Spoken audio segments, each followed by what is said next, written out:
السلام علیکم ناظرین، آپ دیکھ رہے ذیشان سیدی یوٹیوب چینل۔ ناظرین، آج بات کریں گے پاکستان میں آنے والے انتخابات کے حوالے سے۔ سپریم کورٹ آف پاکستان کی چیف جسٹس قاضی فائز عیسیٰ اور ان کے ساتھ دیگر ججز نے یہ فیصلہ تو کر لیا کہ ملک میں عام انتخابات 8 فروری کو ہوں گے،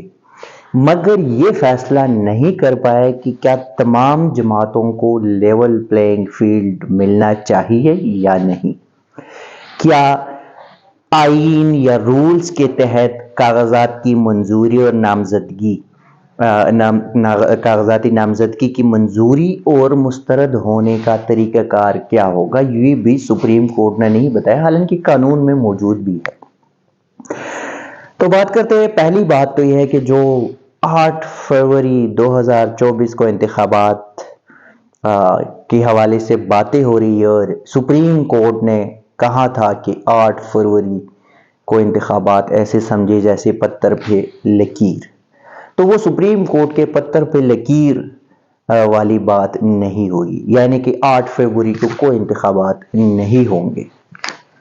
بہرحال جو چیزیں چل رہی ہے، جو حالات واقعات چل رہے ہیں، اس پہ تھوڑا سا بحث کرتے ہیں کہ کمپیریٹیولی دو بندوں کی کمپیریزن کر لیتے ہم، ایک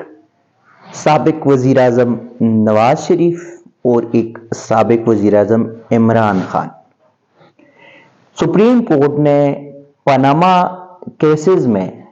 نواز شریف کو تاحیات نااہل کیا تھا۔ وہ کیسز میں بری تو ہو چکے ہیں پاناما ریفرنسز میں، مگر سپریم کورٹ کی 5 رکنی لارجر بینچ کی جو نااہلی کے احکامات ہیں وہ تاحال ختم نہیں ہوئے، اور نواز شریف کے مانسہرہ اور لاہور سے کاغذات منظور ہو گئے، جبکہ دوسری جانب ایک سابق وزیر اعظم عمران خان جو کہ تاحیات نااہل نہیں ہے، نااہلی کے احکامات جو ہے وہ ہے نااہل ہے، وہ بھی انتخابات نہیں لڑ سکتے، تو ان کے کاغذات مسترد کیے گئے۔ اب یہ ہے کہ نواز شریف کے کاغذات کیسے منظور کیے گئے اور عمران خان کے کاغذات کیسے مسترد کیے۔ اس پہ تو عمران خان کی کاغذاتی نامزدگی مسترد ہونے پہ تو چلو بات بنتی ہے کہ ہاں وہ الیکشن کمیشن نے اسے ڈی سیٹ کیا تھا، انہیں نااہل قرار دیا تھا، اور پھر ٹرائل کورٹ نے توشخانہ فوجداری مقدمے میں ان کو نااہل کیا تھا۔ لیکن نواز شریف کی نااہلی تو ابھی ختم نہیں ہوئی، تو کاغذاتی نامزدگی کیسے منظور کی جاتی ہے؟ دوسری جانب پاکستان تحریک انصاف کے جو بتایا جا رہا تھا کہ تقریباً 1000 تک امیدواروں کے کاغذاتی نامزدگی مسترد ہوگی۔ اگر آپ دیکھیں تو جو موجودہ چیئرمین ہے بیرسٹر گوہر کی کاغذاتی نامزدگی مسترد، عمران خان کی کاغذاتی نامزدگی مسترد، شاہ محمود قریشی کے بیٹے اور بیٹی کی کاغذاتی نامزدگی مسترد، پرویز الہی کے بیٹے مونس الہی اور مونس الہی کے والدہ کی کاغذاتی نامزدگی مسترد، مراد سعید، شہریار افریدی، شاندانہ گلزار خان، شاہد خٹک، صبغت اللہ، علی محمد خان، علی گنڈاپور، اعظم سواتی، زلفی بخاری، مطلب شعیب شاہین، نعیم پنجوتھا، جتنی بھی پولیٹیکل لیڈرشپ ہے، یاسمین راشد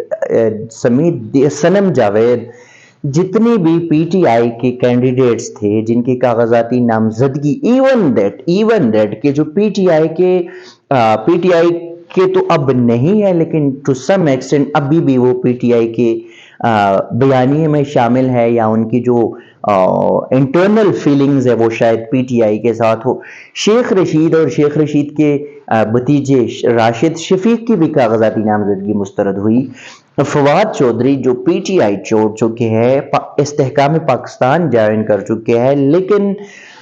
ان کو صرف جب یہ کہا گیا تھا کہ آپ آئی پی پی میں ایکٹیو پولیٹکس کریں اور انہوں نے اس سے انکار کیا تھا، تو اس کے بعد فواد چودھری جیل سے باہر نہیں آئے، اور فواد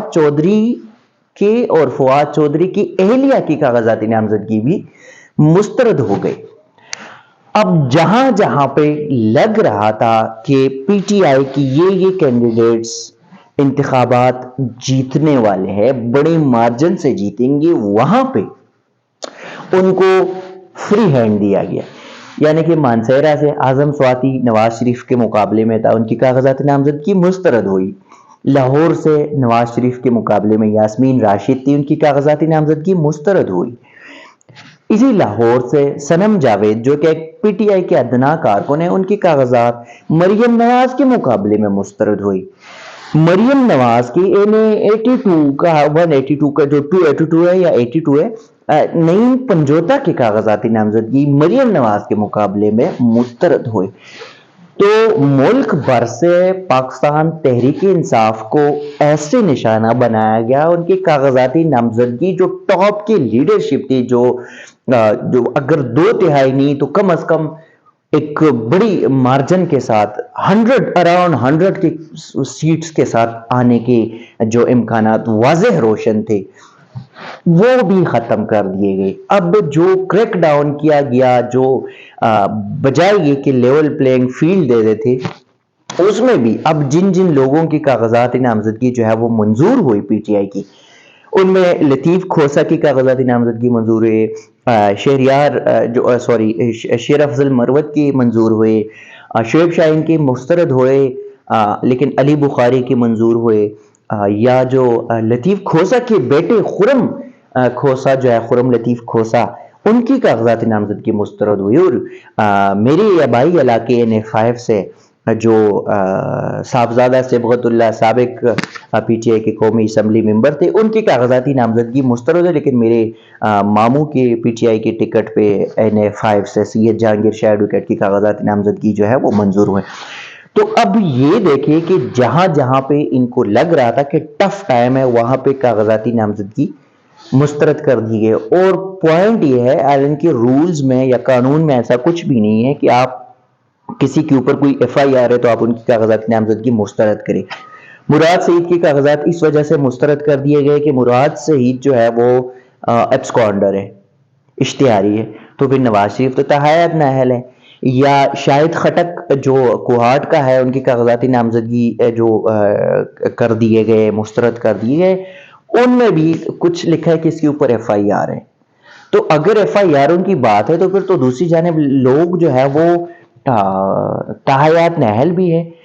اگر یہ الیکشن کے نام پہ ایک ڈرامہ رچایا جا رہا ہے، ایک بندے کو، ایک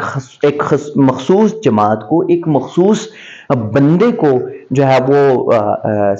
اس اقتدار پنجاب پہ اور اقتدار پاکستان پہ لانے کی کوشش کی جا رہی ہے، تو پھر یہ ٹوپی ڈرامہ کیا؟ یہ اربوں کربوں کے قومی خزانے کے پیسوں کا ضیاع کیوں؟ ایک اعلان کرے، ایک بندے کے سر تاج پوشی کرے اور پھر کہانی ختم کرے، بجائے یہ کہ لوگوں کی گرفتاریاں کرے۔ آر اوز کے آفیسز میں جو ایک سیاسی جماعت کے لوگوں کو آپ نے جان ہی نہیں دیا، اس کے باوجود بھی انہوں نے سب سے زیادہ ٹکٹیں جو ہے وہ کاغذاتی نامزدگی وہاں پہ جمع کروائی۔ اس کے بعد آپ نے اوورآل ایک پورے ملک میں آر اوز کو یہ احکامات جاری کر دیا۔ آر اوز کون ہے؟ ڈی سیز ہے، اے سیز ہے، اے ڈی سی ہے، اس طرح کے لوگ ہیں جو ڈی ایم جی گروپ کے، اور وہ ظاہر ہے سارے ڈر کے مارے اور اپنی مجبوری کے تحت، کیونکہ اوپر سے احکامات ملتے ہیں۔ تو پھر یہ ٹوپی ڈرامہ نہیں ہونا چاہیے۔ اگر آپ نے اس ملک کو ایک جمہوری طریقے سے چلانا ہے، ایک جمہوری حکومت جو ہے اس کو رکھنا ہے، تو پھر آپ کو الیکشن کا جو فیصلہ ہے یہ پاکستانی عوام کو کرنے دیں۔ دوسری جانب بتایا جا رہا ہے کہ پاکستانی پاسپورٹ کی دنیا میں قدر نہیں، تو قدر کہاں سے ہوگی؟ ناظرین اب تک کے لیے اتنا ہی، اسی قسم کی چیزیں آپ کے ساتھ شیئر کریں گے، تب تک کے لیے دیجیے گا اجازت، اللہ حافظ۔